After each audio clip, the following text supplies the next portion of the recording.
চলি তাহলে আমাদের কখনোই কোনো প্রকৌশল খাতের কোনো কাজ বাস্তবায়ন হবে না।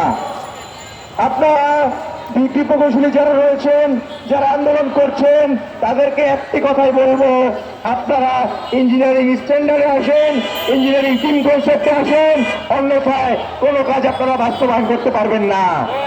ডিপ্লোমা প্রকৌশলীদের ছাড়া কখনো কোনো কাজ বাস্তবায়ন হয় নাই, বাস্তবায়ন হবে না, হবেও না ইনশাআল্লাহ। স্নাতক প্রকৌশলী ভাইদেরকে আরো বলতে চাই, আপনারা ভিত্তিহীন অপপ্রচারে যেভাবে নিজেদেরকে লিপ্ত করেছেন, আপনাদের মান, আপনাদের দণ্ড নিয়ে আমরা প্রশ্ন করছি। আপনারা যদি এতই যোগ্যতা সম্পন্ন হয়ে থাকেন, আপনাদের রাজপথে এসে লড়াই করার প্রয়োজন ছিল না, আপনাদের বড় বড় ইন্ডাস্ট্রিতে গিয়ে চাকরি করার দরকার ছিল।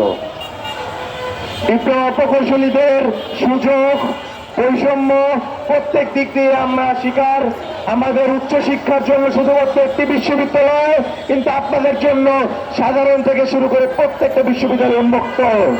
আমরা 4 বছর ডিপ্লোমা ইঞ্জিনিয়ারিং পড়ি, আবার 4 বছর বিএসসি ইঞ্জিনিয়ারিং করতে হয়, কিন্তু আপনাদের তো আরো 2 বছর কম পড়াশোনা লাগে। আমরা কি 2 বছর বেশি পড়াশোনা করছি না? আমাদের দাবিতে স্পষ্ট উল্লেখিত আছে, আমাদের যারা ডিপ্লোমা ইঞ্জিনিয়ারিং পাস করবে তাদেরকে ক্রেডিট ট্রান্সফারের মাধ্যমে প্রকৌশল বিশ্ববিদ্যালয়ে সরাসরি 2য় বর্ষে ভর্তির সুযোগ করতে হবে। অবশ্যই সেটা ভর্তি পরীক্ষার মাধ্যমে নিশ্চিত হবে। কোনো কোঠার মাধ্যমে ডিপ্লোমা ইঞ্জিনিয়ার কখনো কোনো কাজ করেনি, করবেও না ইনশাআল্লাহ। ডিপ্লোমা প্রকৌশলীদের দীর্ঘদিন যাবৎ যে বৈষম্য পদবিন্যাসে, আপনারা জানেন 1978 সালের সম্মানিত শহীদ রাষ্ট্রপতি প্রেসিডেন্ট জিয়াউর রহমানের আদেশে আমাদের উপসহকারী প্রকৌশলের সমমান পদের মর্যাদা নিশ্চিত করা হয়েছে।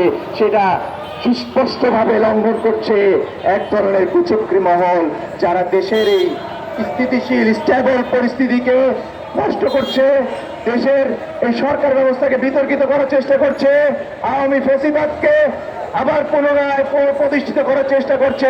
সেই ষড়যন্ত্রকে আমরা কখনোই বাস্তবায়ন হতে দেব না। এই দেশের ডিপ্লোমা প্রকৌশলীরা সবসময় অন্যায়ের বিরুদ্ধে ছিল, থাকবে, ভবিষ্যতেও থাকবে ইনশাআল্লাহ। আপনারা জানেন ডিপ্লোমা প্রকৌশলীরা যখন চাকরিতে যোগদান করেন, তাদের শুধুমাত্র 33% পদোন্নতি পেয়ে থাকে সহকারী প্রকৌশলী পদে, কিন্তু স্নাতক প্রকৌশলীরা এই 33%কে পুঞ্জীবিত করে রেখেছে। অনেক ডিপার্টমেন্টে 20 বছর 30 বছর চাকরি করার পরেও তারা প্রমোশন পায় না। তাদের শেষ জীবনে গিয়ে শুধুমাত্র একটি প্রমোশন পেয়ে থাকে, তাও 1 থেকে 2 মাসের জন্য। কিন্তু যারা ডিপ্লোমা ইঞ্জিনিয়ারিং পাস করেনি, বিএসসি ইঞ্জিনিয়ারিং করেছে, তারা সরাসরি অ্যাসিস্ট্যান্ট ইঞ্জিনিয়ারে ঢুকে সাব ডিভিশনাল ইঞ্জিনিয়ার হয়, ডিভিশনাল ইঞ্জিনিয়ার হয়, এক্সটেন্ড হয়, চিফ ইঞ্জিনিয়ার হয়। কিন্তু সেখানে কোনো কোঠা তারা বলে না, সেখানে 100 লাখ কোটা তারা নিয়ে যায়। আর আমরা ডিপ্লোমা প্রকৌশলীরা 33% প্রমোশন পাই বলে আমরা সারা দেশের প্রকৌশল শিক্ষা ব্যবস্থাকে ধ্বংস করে দিয়েছি। এই মর্মকে ভিত্তিহীন, যুক্তিহীন সারা দেশ বেশি জানে। আমাদের ডিপ্লোমা প্রকৌশলীদের প্রমাণ করার প্রয়োজন নেই। আমাদের অনতিবিলম্বে, আমাদের পূর্বের অধিকার ছিল, পূর্বের দাবি ছিল, ডিপ্লোমা ইঞ্জিনিয়ারিং থেকে যারা পাশ করে উপসহকারী প্রকৌশলীদের চাকরিতে যোগদান করেছে, তারা অবশ্যই সহকারী প্রকৌশলীদের 50% প্রমোশনের যৌক্তিকতা রাখে। অবশ্যই সেটা অভিজ্ঞতা এবং যোগ্যতার ভিত্তিতে হবে, কোনো কোটা, কোনো সিস্টেমের বিরুদ্ধে নয়। আমরা আমাদের যোগ্যতা এবং অভিজ্ঞতা দিয়েই সেই প্রমোশন নিব ইনশাআল্লাহ। ধন্যবাদ সকলকে।